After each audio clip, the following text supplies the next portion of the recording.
Number 1లో చనిపోయిన వాళ్ళని కాలుస్తూ బొంద పెడుతున్నారు. నెంబర్ 2లో చనిపోయిన వాళ్ళని కాలుస్తూ బొంద పెడుతున్నారు. అది ఈ విషయం ఎప్పుడో తెలుసుకోవాలి, కానీ తెలుసుకోలేదు. అదే ఇప్పుడు తెలుసుకుందాం. అదే నెంబర్ 2లో ఎట్లా ఉంటుంది, నెంబర్ 1లో ఎట్లా ఉంటుంది. నెంబర్ 2లో చనిపోయారు అనుకో 3 గంటల తర్వాత వాసన పడుతుంది. ఆ వాసన బట్టి తెలుసుకోవాలి. కానీ ఎవరి వైద్యున అది బతికించలేదు, ఎవరి వల్ల కూడా కాదు అది. అయితే నెంబర్ 1లో మాత్రం బతికించవచ్చు, దానికి ఛాన్స్ ఉంది. అయితే నెంబర్ 1లో చనిపోయిన ఎట్లా గుర్తుపట్టాలి. నెంబర్ 1లో చనిపోయిన వాళ్ళని ముఖం తాజా ఉంటుంది, తర్వాత నిద్రపోయి లేచినట్టు ఉంటుంది.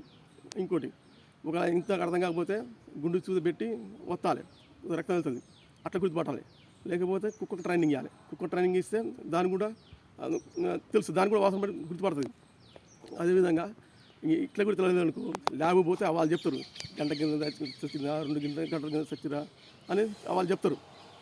అంతేకాదు ఈ మధ్యన కొన్ని విషయాలు జరిగినాయి. చచ్చిపోయి మంచి బతికిండు.